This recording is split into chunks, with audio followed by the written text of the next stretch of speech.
Hello साथियों, मैं सौरभ कुमार सिंह और लगातार आपकी चर्चाएं जो है और लगातार फ़ोन कॉल और मैसेज जो आ रहा है वो आ रहा है कि सचिवालय सहायक की परीक्षा को लेकर जो रिज़ल्ट आया और माननीय उच्च न्यायालय के फैसले के बाद क्या हम लोग सुप्रीम कोर्ट जाने के लिए तैयार थे, क्या हुआ नहीं हुआ, सारी इस वीडियो के माध्यम से एक एक चीज़ आपको अपडेट करा देते हैं। कई सारे अभ्यर्थी जो हैं वो फ़ोन कॉल और मैसेज कर रहे हैं कि क्या सुप्रीम कोर्ट जाने में कहाँ तक मामला पहुँचा। तो आपको स्पष्ट कर दें कि जो डॉक्यूमेंट था सचिवालय सहायक के बाद जो परीक्षा में जो सुप्रीम कोर्ट के गाइडलाइन के अनुसार जो आया कि 1 मिनट पहले भी अगर पेपर लीक होता है, 1 सेकंड पहले भी, तो सारी परीक्षाओं को रद्द करने की बात है। इस बात पर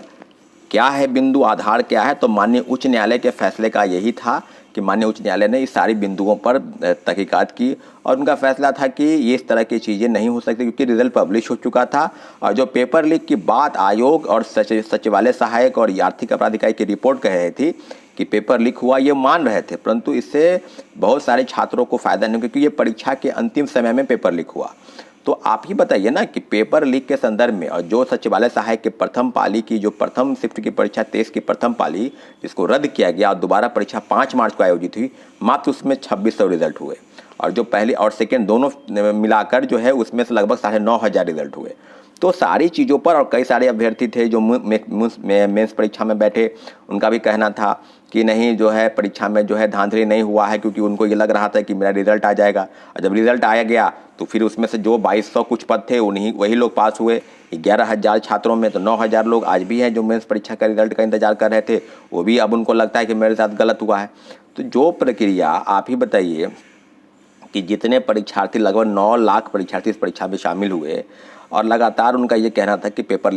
लीक हुआ, ये देश की प्रथम पाली सिद्ध हो गया। परंतु तीनों शिफ्ट की परीक्षा को रद्द कराने के लिए लगातार हमने उच्च न्यायालय में शरण किया। उच्च न्यायालय के बाद जो भी चीज़ें हुई, लगभग 7 महीना के बाद जो फैसला आया, लगभग 20 सुनवाई हुई।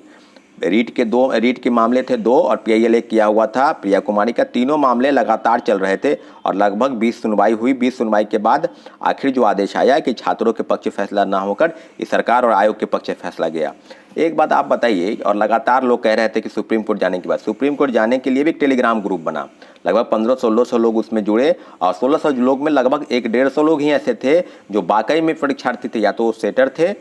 जो 1400 लोग जुड़े उसमें, या वो ऐसे चीज़ों पर बता रहे थे कि लगता था कि उनको ही कि कोई परीक्षा से मतलब नहीं है, या वो परीक्षार्थी नहीं है, या वो सेटर हैं। तो सारी चीज़ों पर दिग्भ्रमित कर रहे थे छात्रों को। तब कहीं जाकर फैसला हुआ कि टेलीग्राम ग्रुप को समाप्त करें। परंतु जो 50,000 रुपये की बात है, 50,000 रुपये कलेक्शन हुआ है, हमारे लॉयर को दे दिया गया है, परंतु अभी भी 2.5 लाख रुपए की ज़रूरत है। सचिवालय सहायक के परीक्षा में जो लोग भी मदद किए, जिन्होंने आर्थिक सहायता की, सारा का डाटा है और अभी एक टेलीग्राम ग्रुप बनाया गया है। टेलीग्राम ग्रुप के माध्यम से जितने भी अभ्यर्थी हैं, हम ऐसा नहीं कह रहे हैं कि अगर आपको लगता है कि सुप्रीम कोर्ट ही एक आखिरी विकल्प है, क्योंकि सुप्रीम कोर्ट के बाद कहीं कोई दूसरा रास्ता बचता नहीं है और हम लोग के पास पुख्ता सबूत है कि सरकार और आयोग का जो रिपोर्ट है, आर्थिक अपराध इकाई का जो रिपोर्ट है, उस रिपोर्ट के बाद यह स्पष्ट हो गया है कि पेपर लीक हुआ, वो ये मान के चल रहे हैं। तो सुप्रीम कोर्ट में क्या होगा, आगे क्या होगी, सारी चीज़ों पर हम लोग सुप्रीम कोर्ट के गाइडलाइन के अनुसार केस एक्सेप्ट हो जाएगा, टोकन नंबर मिलेगा और केस की सुनवाई होगी।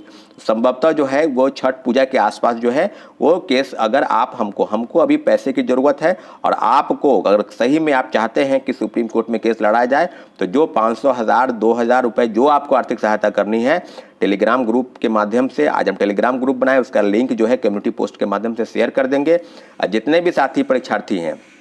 अगर सुप्रीम कोर्ट के अनुसार अगर आपको कानून में भरोसा है और आपको लगता है कि गलत हो रहा है और होगा, क्योंकि अभी लगातार आ रही है कि 4th CGL भी है, उसकी भी वैकेंसी आने वाली है, तो हम लोग का स्पष्ट मानना था कि क्वेश्चन बुकलेट आप देते नहीं है, OMR की कार्बन कॉपी आप देते नहीं हैं और लगातार रिजल्ट पब्लिश करते हैं, चाहे PT का हो या मेंस का हो। तो कई परीक्षार्थी, लाखों परीक्षार्थी का मार्क्स कितना आया उनको जानकारी नहीं है, मेंस में कितना उनको मार्क्स आया उनको जानकारी नहीं है। तो फिर आप कैसे स्पष्ट हो जाएगा कि क्या छात्रों के साथ गलत नहीं हुआ है? क्या सरकार आयोग इस पर जवाब देने के लिए कोई प्रतिबद्ध है क्या? और सुप्रीम कोर्ट के गाइडलाइन के अनुसार जो चीज़ें सामने आएंगी, हम लोग पूरी तरह से CGL 3 के मामले में बिल्कुल प्रतिबद्ध हैं। तो आने वाले समय में क्या क्या होगा CGL 3 को लेकर, सुप्रीम कोर्ट जाने के बाद जो चीज़ें सामने आएंगी, आपको एक एक वीडियो के माध्यम से और कम्युनिटी पोस्ट के माध्यम से बताते जाएंगे। परंतु अभी इतना ही है कि जो चीज़ें सामने हैं वो यही है कि आपसे गुहार है और आर्थिक सहायता के लिए आपसे अपील करते हैं। जो चीज़ें हैं, क्योंकि सुप्रीम कोर्ट में बहुत पैसे की ज़रूरत होती है। आपने देखा होगा कि जब हाई कोर्ट में याचिका दायर हुआ था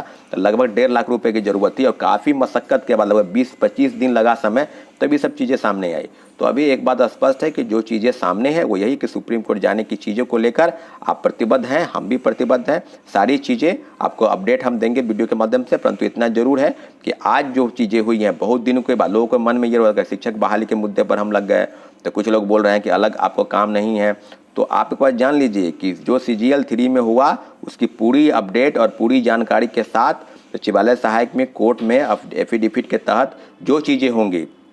जो सुनवाई होगी या क्या होगा, टोकन नंबर इसके एक्सेप्ट हो गया है या कब तक क्या होगा, सारी चीज़ें आपको हम बताएंगे अपने वीडियो के माध्यम से साथियों। ठीक है, धन्यवाद।